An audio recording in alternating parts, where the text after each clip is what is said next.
My name is Paul Kutny. I was born on June 15th, 1926, here in Vienna. And I was lucky to get a scholarship to the States in 1949. And it was an incredible experience because everything was so different from the tradition of our university system. It was completely different from what we had here. Big hall, a professor was up there, you hardly saw him or met him, and students went to the class, left, went to another one, or they didn't even go to the class because they sort of copied the notes from others. It was very formalistic, our way of education at that time. I had this wonderful year, and I sort of got the idea, well, how about if I ask American students would they like to come to Austria, because it's a different world. And immediately there was a very spontaneous response. I studied 49-50 and came back to Vienna in June 50. Immediately got started, set up the program, and in late September the first group arrived in Rotterdam. And IES, at this time we didn't have a name, but nothing there, started. I started working with IES in February 1954, when Dr. Müller-Sternberg, who was a registrar, left the institute, and Mr. Kutny was looking for someone to take his place. We started out there in the small pension in Hartgasse in the 19th district. There were just 20 students from the fall group, and when I joined the institute, additional 10 came with the spring group.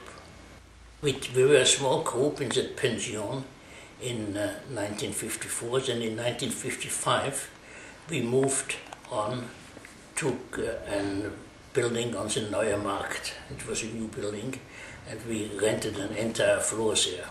And then I arranged with Professor Hansch, who was Dean of the Philosophische Fakultät, that the IES program was included into the program of the university.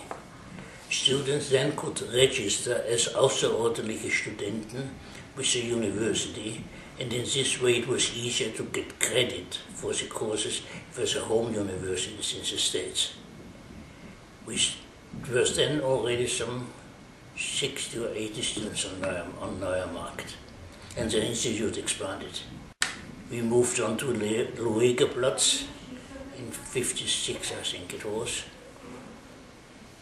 And here on Luegeplatz there were several years. I don't know, the experience certainly was the way in which IES expanded. Kutny was full of ideas, and he was really pushing things, and with the way he started out with the 10 students he took over in 1950, and by the early 1960s it was already a group of hundreds of students, expanding to Freiburg, to Madrid, and all those activities. Nowadays intelligence is defined by how able are you to accommodate to a new situation. How can you manage to live in a different environment? And the environment in Vienna was very, very different, because at that time we had the Russian, the British, the French and the American occupation present everywhere. And so it was a complete different world. And I thought this would be very helpful for the students, just as it was helpful for me to study in America. It's really amazing how it developed out of the idea of exchange students who took the opportunity of taking some students along and starting and exchanging, which was completely new in 1950.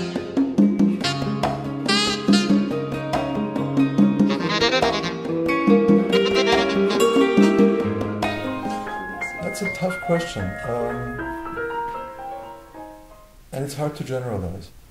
I appreciate that the students who come to Austria, or not only to Austria, but the students who go on a study abroad experience are a minority among American students. It's not the mainstream. It's the more daring students, the students who want to go out of their shell and experience something else. But at the same time, they're still American students, and so in many ways, the students reflect mainstream America. You could see changes in politics, for example, in the attitude of students. When the presidents internationally are considered strong, then usually students are much more firm in the way they behave, in their acting as an American and stating, well, I come from America and that's it. Whereas in times when presidents have been considered weak or had not a really great reputation internationally, students were a little bit more timid.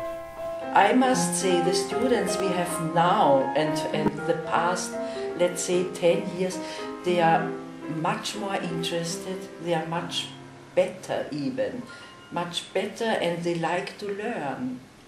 And what I have learned from the students, that German is really hard.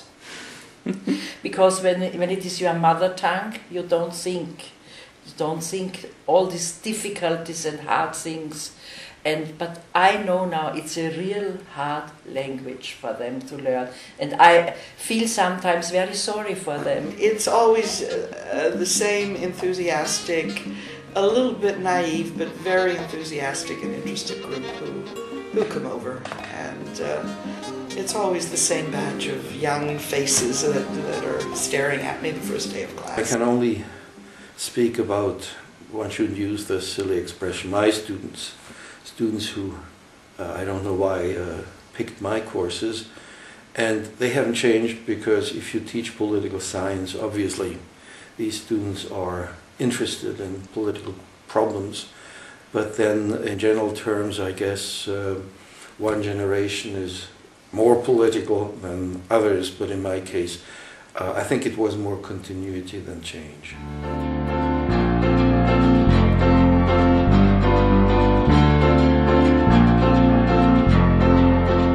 It's amazing. IES has impacted not only myself, it has impacted my family, because both of my kids and now my grandkids already, have this interest in meeting, teaching in turn, and two of them come up regularly every other week to have lunch with us and to play with my kids and talk with them. Usually for the fall term, for several years I took students out to grape pick, and the wine merchant then showed us, how it was being measured and how it was being eventually turned into wine.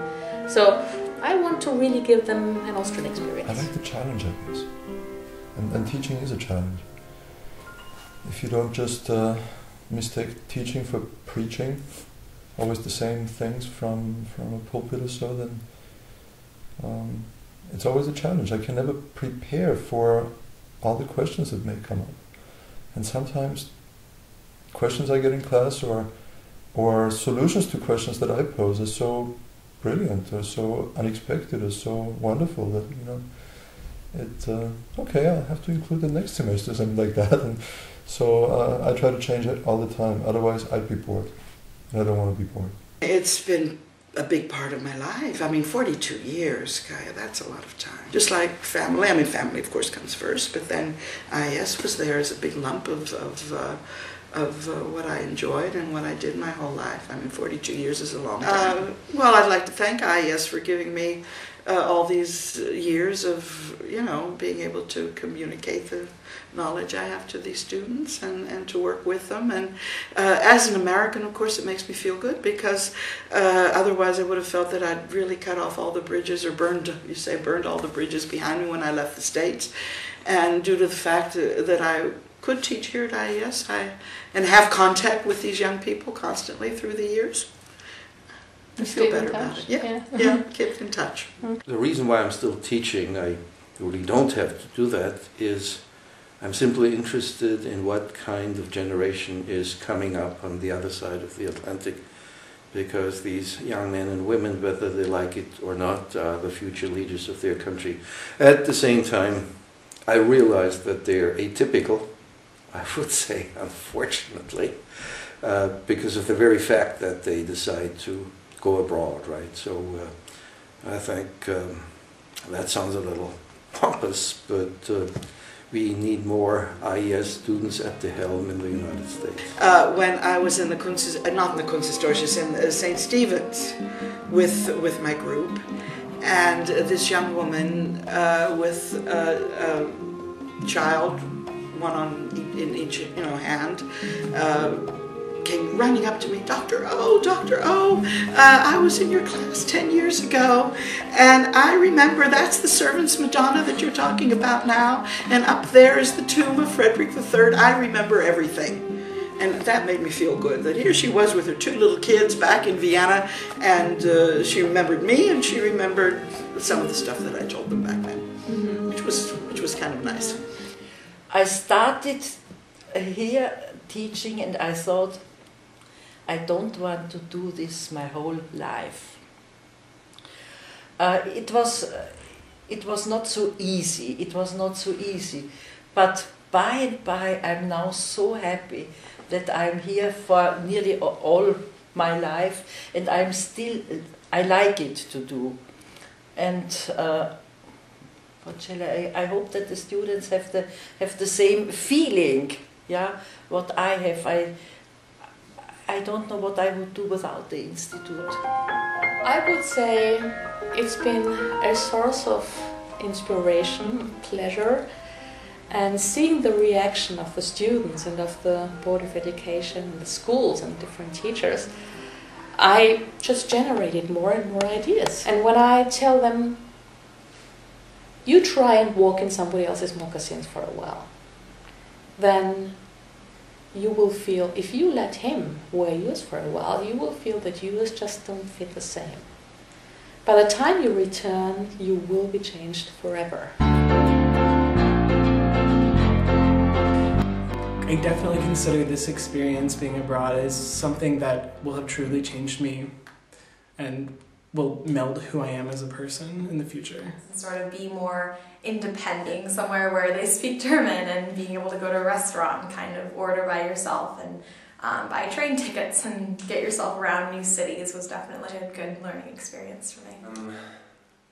I guess to really embrace where you are, trying out new things, experiencing new things. I'm starting to realize how much music means to me and how much I really want to try it as a career, and I've also received a lot of good feedback to the point where I think that it's possible that I can. Definitely more independence, a very rewarding sense of independence though, because though it's been scary at times, I now know that I can do it, and I've learned through the process. It's like taking a step through history, so to speak, like walking through Vienna and even walking in the building. I mean, I'm taking classes in a palace, for crying out loud. Probably a greater sense of independence, and also just, I feel like I've kind of grown into myself more since getting here.